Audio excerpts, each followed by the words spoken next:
Hello 11th class. हाँ जी, हम आपकी यूनिट कर रहे थे बेटा chemical bonding and molecular structure. Fourth unit हम आपकी डिस्कस कर रहे थे एंड वहाँ पे हमने आपका जो लास्ट टॉपिक किया था वो हाइब्रिडाइजेशन का किया था। ठीक है, हाइब्रिडाइजेशन में हम शेप्स कर रहे थे मॉलिक्यूल्स की एंड हमने आपकी शेप की थी उन मॉलिक्यूल्स की which contain bond pair only.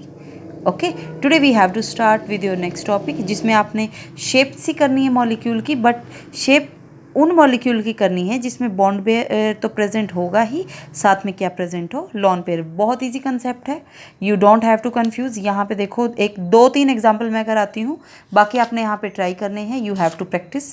जो इंपॉर्टेंट क्वेश्चन होंगे वो मैं आपको यहाँ पे बताती जाऊँगी।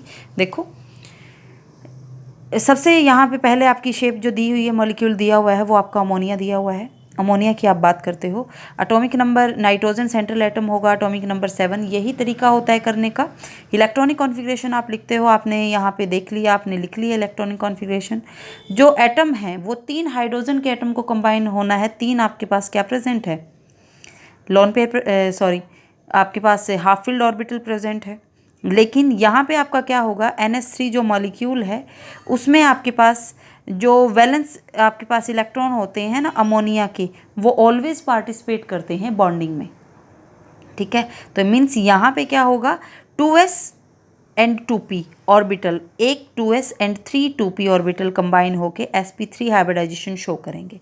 और यहाँ से कितने हाइब्रिड ऑर्बिटल बनाएंगे, 4 sp3 हाइब्रिड ऑर्बिटल बनाएंगे, जिसमें से 3 तो आपके पार्ट लेंगे आपके बॉन्ड फॉर्मेशन में, लेकिन जो 4th हाइब्रिड ऑर्बिटल है वो क्या कंटेन करेगा, 1 लॉन पेयर ऑफ इलेक्ट्रॉन। ठीक है, आपका स्ट्रक्चर शो किया हुआ है यहाँ पे। ये 7 एटॉमिक नंबर था, इलेक्ट्रॉनिक कॉन्फ़िगरेशन लिखी, हाइब्रिडाइजेशन कितनी होती है अमोनिया की, sp3। 3 sp3 हाइब्रिडाइजेशन में जो शेप होती है हाइब्रिड ऑर्बिटल की वो टेट्राहेड्रल होती है। आपने वही शेप आपकी बना दी है। एक जो हाइब्रिड ऑर्बिटल है जो नॉन बॉन्डिंग रहेगा उसमें 2 इलेक्ट्रॉन पेयर प्रेजेंट होंगे, कुछ ऐसे।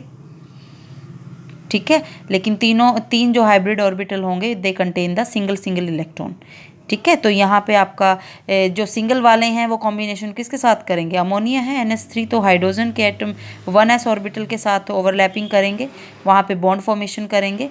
और एक वहाँ पे क्या प्रेजेंट रहेगा अमोनिया के केस में, लॉन पेयर ऑफ इलेक्ट्रॉन। ठीक है, और जो टेट्राहेड्रल एंगल था वो जनरली आपके पास क्या होता है, 109 डिग्री 28 मिनट्स, बट यहाँ पे अमोनिया केस में जो बॉन्ड एंगल है वो 107 डिग्री हो जाता है। This is the very important question. ये इंपॉर्टेंट क्वेश्चन है, ये आपको पता होना चाहिए कि बॉन्ड एंगल आपका डिक्रीज क्यों हुआ। वो सेपर थ्योरी आपने की थी, ठीक है, उसका पोस्टुलेट यहाँ पे यूज़ करो। बॉन्ड एंगल में डिक्रीज आया क्योंकि यहाँ पे क्या प्रेजेंट है, एक लॉन पेयर।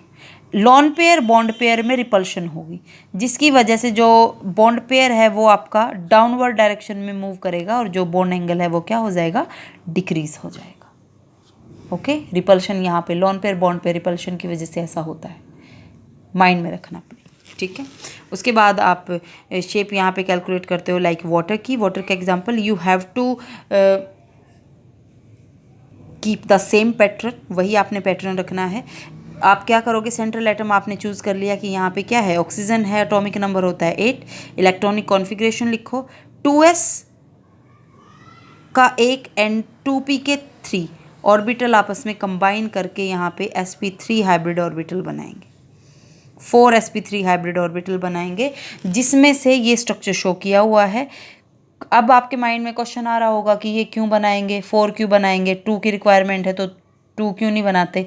उसका रीज़न ये है बेटा, 2 यहाँ पे नहीं बना सकते। जो आपके पास वैलेंस जो शेल में जो इलेक्ट्रॉन प्रेजेंट है ना, वो सभी पार्टिसिपेट करते हैं बॉन्ड फॉर्मेशन में। ठीक है, यदि वहाँ पे फुली फिल्ड है ना तो वो एक्ट करेंगे as a lone pair, but वो इलेक्ट्रॉन पेयर की तरह बिहेव जरूर करते हैं। ठीक है, हाइब्रिड ऑर्बिटल वहाँ पे जरूर बनते हैं। तो sp3 हाइब्रिड ऑर्बिटल बना। 2 sp3 जो हाइब्रिड ऑर्बिटल है उसमें तो रहेगा आपका सिंगल इलेक्ट्रॉन जो बॉन्डिंग में पार्टिसिपेट करेगा, एंड 2 वहाँ पे क्या प्रेजेंट होंगे, non bonding sp3 hybrid orbital जो एक्ट करेंगे एज ए लॉन पेयर। तो 2 लॉन पेयर होंगे। जो शेप है वाटर की वो क्या बन जाएगी आपके पास, बेंट शेप बन जाएगी, या you can say V shape बन जाएगी। क्वेश्चन फिर से अराइज हुआ, बॉन्ड एंगल 104.5 डिग्री हो गया, ऐसा क्यों, क्योंकि यहाँ पे 2 लॉन पेयर प्रेजेंट है, इनके बीच में रिपल्शन होगी।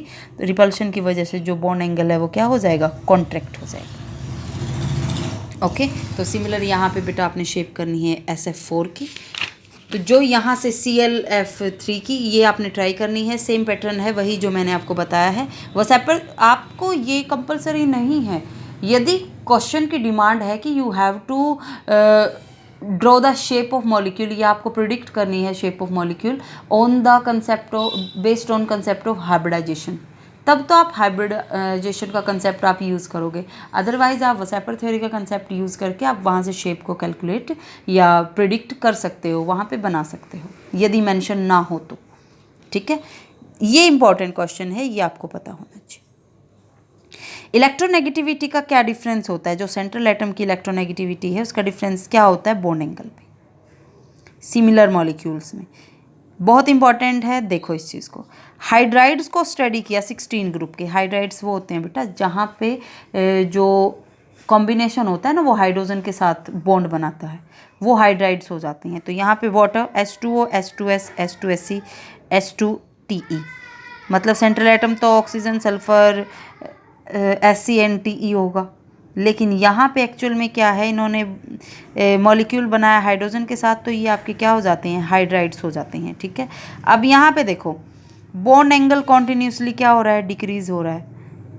इलेक्ट्रोनेगेटिविटी ऑक्सीजन टू थैलियम आपकी क्या हो रही है, कॉन्टिन्यूसली डिक्रीज हो रही है। तो सॉरी थैलियम नहीं है ये है आपका tellurium. Okay, sorry by mistake बोला गया ये। तो यहाँ पे आपकी जो बॉन्ड एंगल है वो कम हो रहा है क्योंकि इलेक्ट्रोनेगेटिविटी आपकी डिक्रीज हो रही है। ये रीज़न आपसे पूछते हैं कि ऐसा क्यों हुआ, इसका सिर्फ एक ही रीज़न है बेटा जो आपने अपने माइंड में रखना है। एक्सपेक्टेड तो आपके पास होना चाहिए था टेट्राहेड्रल एंगल के इक्वल, बट वो तो क्यों नहीं होता, वो बॉन्ड पेयर रिपल्शन की वजह से होता है, लोन पेयर ठीक है, डिक्रीज हो जाता है। लेकिन यहाँ पे इलेक्ट्रोनेगेटिविटी के हिसाब से ये चेंज क्यों आया वो चीज़ समझो।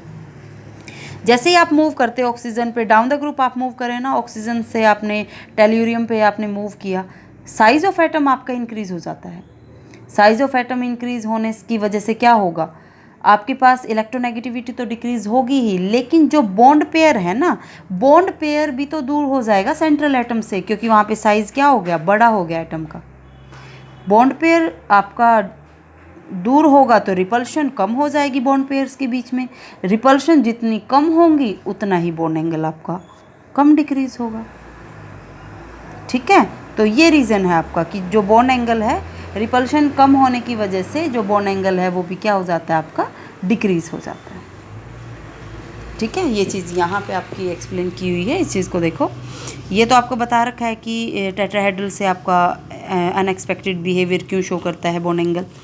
ठीक है, ये आपको बता रखा है कि स्मॉलर साइज होने की वजह से ऑक्सीजन में जो बॉन्ड पेयर हैं वो क्लोज होंगे तो रिपल्शन ज़्यादा होगी, रिपल्शन ज़्यादा होगी तो वो क्या करेंगे, आपका जो बॉन्ड एंगल है यहाँ पे रिपल्शन ज़्यादा होगी तो जो बॉन्ड एंगल है वो थोड़ा सा ज़्यादा होगा। बट जैसे ही आप मूव करते हो, लाइक यहीं पे आप मूव कर लो H2S के केस में, यहाँ पे आपके पास जो डिस्टेंस है वो क्या होगी, ज़्यादा होगी। ज़्यादा डिस्टेंस क्यों हुई, क्योंकि सल्फ़र का साइज़ बड़ा होता है। ये बेटा यहाँ पे ऑक्सीजन आएगा, कंफ्यूज मत होना, ये ऑक्सीजन का केस है। सल्फ़र का साइज़ बड़ा होता है ऑक्सीजन से, तो बॉन्ड पेयर दूर होंगे तो रिपल्शन कम होगी, रिपल्शन इनके बीच में कम होगी तो लोन पेयर ज़्यादा रिपल्शन शो करेंगे। तो ये आपस में ये क्या होगी, यहाँ पे repulsion lone pair bond pair repulsion ज़्यादा होगी तो बॉन्ड एंगल आपका क्या हो जाएगा, कॉन्ट्रैक्ट हो जाएगा। कंक्लूजन क्या निकलता है वो देखो। सिमिलर मॉलिक्यूल में इलेक्ट्रोनेगेटिविटी यदि डिक्रीज होती है सेंट्रल एटम की और साइज इंक्रीज होता है तो बॉन्ड एंगल हमेशा डिक्रीज होगा। ठीक है, तो ये चीज़ आपने याद रखनी है। ये सेम कंसेप्ट आपका यहाँ पे बता रखा है, लेकिन यहाँ पे इलेक्ट्रोनेगेटिविटी आपकी फर्दर यहाँ पे भी डिक्रीज़ हो रही है। तो ये चीज़ें थोड़ी सी याद रखना बेटा आपको ये चीज़ें माइंड में रखनी है कि यदि आपके पास ऐसा हो सराउंडेड एटम की जो इलेक्ट्रोनेगेटिविटी है ना वो डिक्रीज़ करती है तो बॉन्ड एंगल आपका क्या होता है, इंक्रीज़ होता है। तो ये इसका जस्ट अपोजिट कंसेप्ट है। ये सेंट्रल एटम के ऊपर बेस्ड है, ये सराउंडेड एटम के ऊपर बेस्ड है। तो इस चीज़ को अपने माइंड में सेट कर लेना है। ठीक है, तो ये आपका हाइब्रिडाइजेशन का जो कंसेप्ट है, ये एग्जांपल आपने दिए हुए हैं यहाँ पे, ये आपने खुद करने हैं।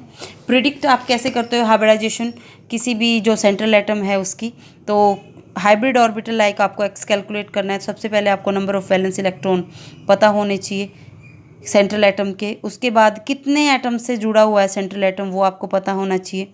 जो भी आपके पास कैटायन है या एनायन है, कैटायन का चार्ज तो आप माइनस करते हो, एनायन का आप प्लस कर देते हो, वो बात है, वो मैंने आपको बता रखी है ऑलरेडी।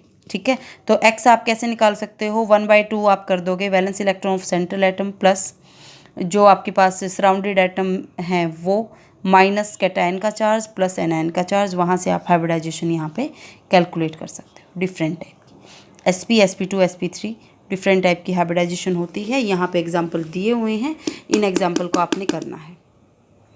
ठीक है, तो यहाँ पे आपका हाइब्रिडाइजेशन का जो कंसेप्ट है वो आपका कवर हो जाता है। नेक्स्ट जो आपका टॉपिक हमने जो स्टार्ट करना है वो कोऑर्डिनेट और डेटिव बॉन्ड है। ठीक है, जो हम कल स्टार्ट करेंगे। ठीक है, थैंक यू।